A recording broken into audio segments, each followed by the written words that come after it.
നബിവചനം.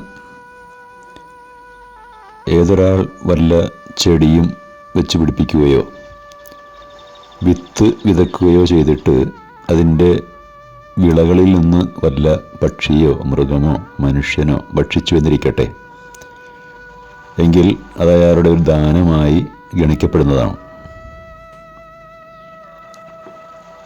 കൃഷിഭൂമിയിൽ മനുഷ്യൻ അധ്വാനിക്കുന്നുണ്ടെങ്കിലും അതിൻ്റെ വിളകൾ പ്രദാനം ചെയ്യുന്നത് ലോകരക്ഷിതാവായ ഏകദൈവമാണ്. ആ കാര്യം വിശുദ്ധ ഖുർആനിൽ അധ്യായം 56 63 മുതൽ 67 വരെയുള്ള സൂക്തങ്ങളിൽ വിവരിക്കുന്നുണ്ട്.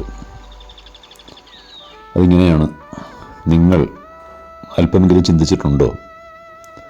നിങ്ങൾ വിതക്കുന്ന വിത്ത്, അതിൽ നിന്ന് വിളമുളപ്പിക്കുന്നത് നിങ്ങളാണോ അതല്ല നാമാണോ?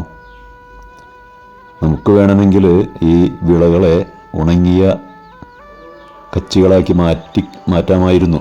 അപ്പോൾ നിങ്ങൾ പലതും ഇങ്ങനെ പുലമ്പിക്കൊണ്ടേയിരിക്കും, നമ്മുടെ മേൽ കടം വന്നു കയറിയല്ലോ, അല്ല നാം വളരെ ഭാഗ്യം കെട്ടവരായിപ്പോയല്ലോ എന്നിങ്ങനെയൊക്കെ.